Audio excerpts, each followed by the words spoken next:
All right. Well, welcome everybody to another episode of Sales Pipeline Radio. I'm your host, Matt Heinz. Excited to have you here and joining us for another exciting episode. We keep these short, 20 minutes or less, and get you back on your workday. If you are watching or listening from LinkedIn Live today, thank you for joining us in the middle of your workday. If you are watching live, you have an opportunity to be part of the show. If you have a question on our topic today around personalization, person-based advertising, selling into tough times, which we seem to be in or moving towards or maybe behind. It's really hard to know. But lots of stuff we'll cover today. If you have a question or comment, please throw that into the LinkedIn comments and we'll make you part of the show. If you're watching or listening on demand, thank you very much for checking us out. Every episode of Sales Pipeline Radio, past, present, and future, available at salespipelineradio.com. Excited to have with us today Joe McNeill, Chief Revenue Officer for Influ2. Joe, thanks very much for joining us today. Yeah, thrilled to be here, Matt. Appreciate you having me. Yeah, I mean, so there's a lot of things we talked about potentially covering here. We're for sure going to run out of time, but I think certainly the idea of personalization in a time when we're having a harder time getting the attention of prospects, having a harder time sort of getting through to prospects. I think personalization is a key part of that. You guys use this phrase person-based advertising, so I wanted to have you sort of maybe anchor us in that conversation first. What does person-based advertising mean? And why is that important now? Yeah, quite simply, it is hyper-targeted advertising. So it is creating an advertising campaign and then assigning specific people that you would like to see that campaign. So in today's world, there's a lot of noise out there, and being able to get relevant information in front of people's eyes is important. And let's separate the idea of sort of account-based advertising with person-based advertising, right? Because I think there's still, if the stats I saw are right, that 73% of B2B companies, even those that say they're doing account-based advertising work, still have one message for everybody at that account. And if you've customized it to that account, or at least to someone in that industry, well, that's better than just a one-size-fits-all. But you're missing an enormous opportunity to bridge that final gap of personalization for the individuals. Correct. Yeah, I mean, if you and I work at the same organization, we're both operating on the commercial team, but the message that resonates with you and the message that resonates with me is going to be different, as I'm overseeing sales, you'd overseeing marketing. So you want to make sure you're able to tailor a relevant message to the relevant audience. Well, we may have the same objective, right? We can sort of do jazz hands at sales kickoff and say we're thinking about the same thing, but the way we approach that objective is going to be different, right? I mean, if you're running sales, I'm running marketing, that's one thing. But if you're running sales and I'm one of your SDRs, we think about the world a little differently as well. We bring a different perspective. We bring different history. We have different objectives and maybe a different dashboard that we think about. What we're solving and what you may be selling us may be the same thing, but the way we think about that and building that internal consensus is really important. How talk a little bit about just the power of that as companies embrace sort of these complex sales situations that, we used to say, boy, it was enterprise companies, they take forever and there's 8 to 12 people in the buying process. Complexity in selling is happening everywhere now. I think especially this year, as we're seeing sales cycles lengthen, that direct personal connection is even more important. Yeah, I think where I started to really see it take shape was during COVID, right? Mm-hmm. Like the idea of the buying group and making consensus decisions amongst a group became bigger and bigger, from the sense that no one wanted to make a decision in a vacuum. Everybody wanted alignment on what we're going to do. Right. But what's a common use case is the user base that's intended for your platform, whatever it may be. A lot of times it makes their job easier, but making the user base's job easier is not a great business case for the C-suite.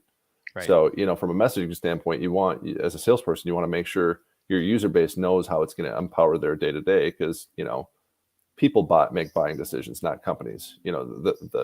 These groups are made up of humans, and they're going to think of what's best for them first.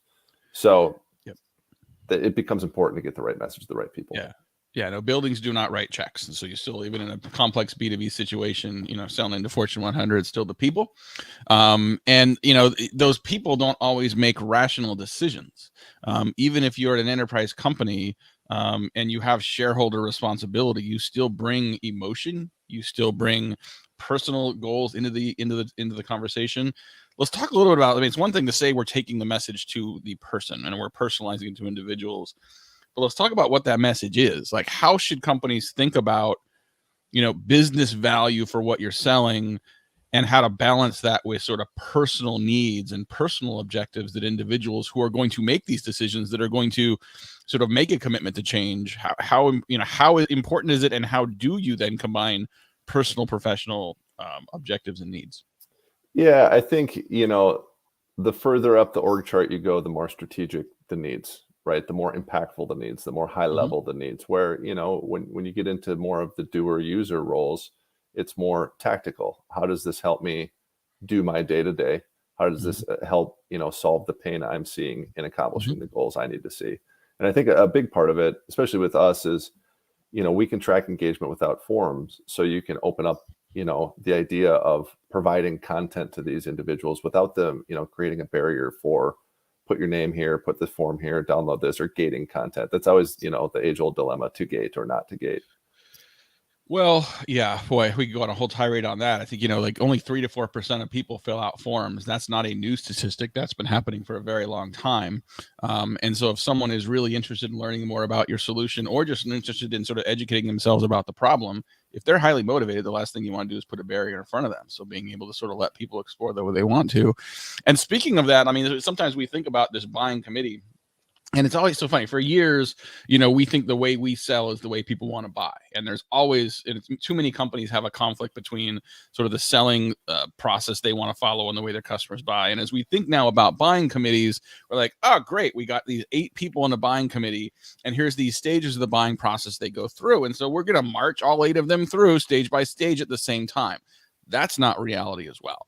So how do you think about sort of sequencing the message across those buying committee members? What are you looking for from the early indicator, sort of those tip of the spear people in the buying committee?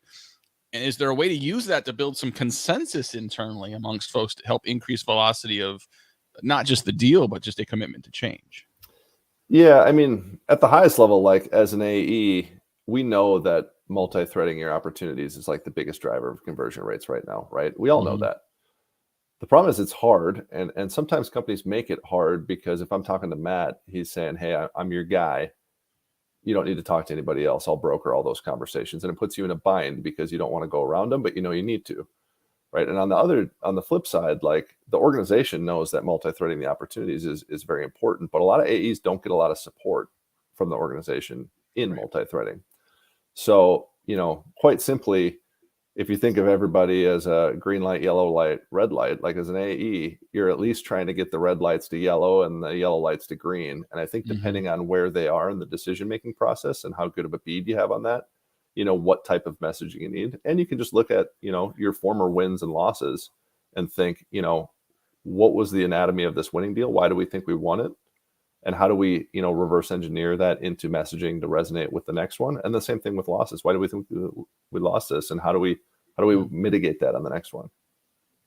When you hear the phrase multi-threaded opportunities, for the marketers listening to this, they may say, okay, like that, maybe that's a new topic. Or if you're in marketing or sales, you're like, okay, that is a sales strategy, right? Of saying, okay, I got multiple people.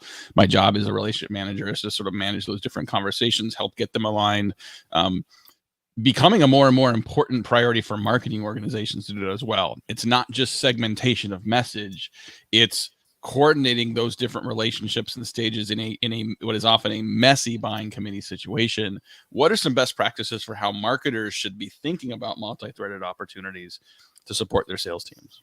Yeah, I think there needs to be a consensus amongst the commercial team on who are our key personas, who are the key individuals that are a part of the buying group. And where do they fit in the decision making? Are they an influencer? Are they a champion? Are they a decider? And who are our possible, detractors? And I think if you can get that alignment between sales and marketing, you can march forward in terms of like, here is what, as a salesperson, you don't want to turn your nose up at opportunities, but there is a variation in the health of opportunities and how strong certain pipeline is. And I think everyone being on the same page of that is great. Talking today on Sales Pipeline Radio today with Joe McNeill. He's the Chief Revenue Officer at Influ2. We're talking a little bit about multi-threaded sales situations, personalized marketing. If we have time, we're going to get his assessment of, what is it, year 5 of Row the Boat, and whether we're moving in the right direction there at Minnesota football. But before we get to that, I want to talk about sort of sales and marketing teams working together as you've grown in your role in sales leadership. I expect you've seen sort of a dramatic evolution of marketing's partnership with sales. Talk a little bit about what you see working today. What are some real best practices for how sales and marketing don't just, again, like not jazz hands at SKO, but like operationally operate together in an integrated way? What are the things that you see working best today? Yeah, I mean, I think you see the rise of the revenue-based title, right? Mm-hmm. Revenue operations instead of sales and marketing operations. And sort of, it's the recognition that revenue generation is a company initiative, not just a sales initiative, right? And I think quite simply, like, to me, marketing and sales alignment starts with definition of what it means to win for both teams. It has to be the same. They have to operate on the same definition of what it means to win. So goals, while that's not a new concept, it's not overly complicated, but they need to have alignment on what it means to win so they can optimize in the same direction and they can continue to triage problems and work together. Secondly, I think you just have to have aligned leadership, right? If your leadership team, if the overall sales and marketing organization doesn't see the leadership working together, marching together and supporting one another, then you're in trouble. I would 100% agree with that. I mean, this is not a campaign. This is a culture change that has to happen in organizations that do this well. And even if you have that executive alignment, even if you expect that we're going to have some discipline and patience to do this right, not everything's going to work well, right? I mean, like, sales teams never hit their number all of the time. Marketers never have flawless campaigns. And that was true when they were working independently. And it's certainly still true when they work together. Talk a little bit about sort of this, the mindset you take into that, in especially sort of assuming the best of intentions, from your partners, so that helps increase collaboration and understanding across teams as they execute. Yes. So I stole this term from a former CEO of mine, but like the culture I try to build, that I try to foster is a collaborative meritocracy, right? Mm-hmm. Pretty flat, lot of brainstorming, and with that, you get a lot of bad ideas, but honestly, the good ideas come from the sea of bad ideas. And I think, just because you're an SDR doesn't mean you can't have ideas on marketing. And just because you're a marketing intern doesn't mean you can't have ideas on sales. Like, there's no sacred cows. And if your go-to-market and your strategy can't stand up to scrutiny from the team or just in general, then maybe that it shouldn't be your go-to-market or strategy. So I think for everyone, I think sometimes, organizations are looking for this panacea or this new strategy that's really just going to catapult them. And the reality is growth is usually a ton of small incremental improvements over time. You'd have to just constantly be tweaking the model and iterating. And if everybody is engaged in that, it's just so much easier.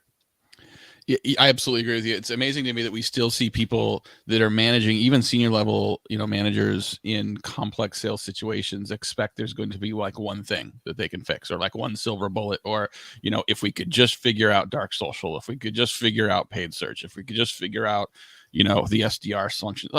It's a body of work. It's a body of work of various things working together, sort of, you think about that sort of vertically, but then horizontally across time. I mean, if you've got sales cycles that are sort of, in months or quarters, or like if you're in federal sales, God help you, you're in Olympic cycles, right? Like, It's not going to be like a white paper download. It's not going to be an SDR sequence. So really thinking about that more broadly. And so, at the risk of, broadening this conversation too much, you get into that question then of attribution. Right. And so, like, as a leader who's thinking about sort of overall go-to-market motions, what's your perspective on how to think about attribution and impact by sales and marketing motions across a journey that is messy and complex? Yeah, I mean, it's attribution is such a tough topic. I like to think of it as influence, right? Like, you have to look at all of the influencing factors that went into a deal.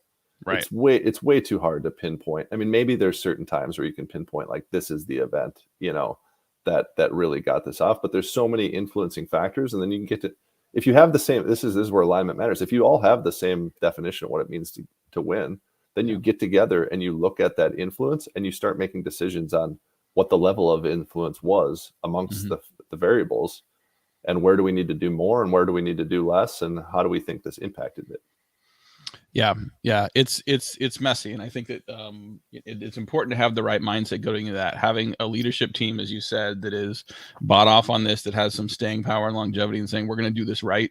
But then sort of looking at what's working and looking at what matters, and sort of figuring out, okay, like where are we doing well? Where do we see trends? Where do we see consistent results, and leaning into that. As we wrap up here, we didn't talk about this beforehand, so I'm making a bit of a guess that as a Minnesota alum, Minnesota football is important to you. I think we're going in year 5 of PJ Fleck running your organization. He came over as a very charismatic. I think of him as the Russell Wilson of college football coaches, that he's very charismatic. He's got his catchphrases. Minnesota seems to be doing better, but as a Minnesota alum, if I assume that you're a football fan, like what's your assessment of the PJ Fleck era so far? He's progressing at the perfect cadence. If he got too good too quick, he'd just get hired by UCLA or Nebraska or something. Correct. Right? True. So he needs to have very incremental progress in order to stick with us for a while. So I think we're all happy that at least we have some relevance, and there's a few games a year that matter that we can get excited about.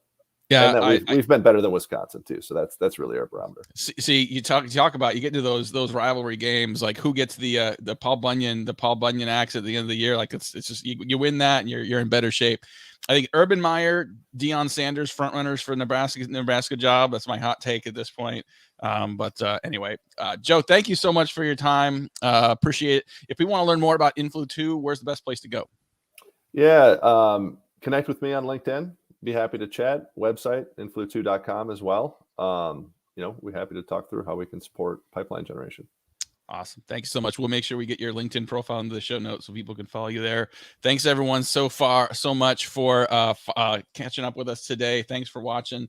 Francis, thanks for repping your college team as well. Glad we could get a little bit of fun into the conversation in addition to little sales and marketing chat. We'll see you next week, 11:30 Pacific, 2:30 Eastern. My name is Matt Heinz. We'll see you on another episode of Sales Pipeline Radio. Thanks, Matt.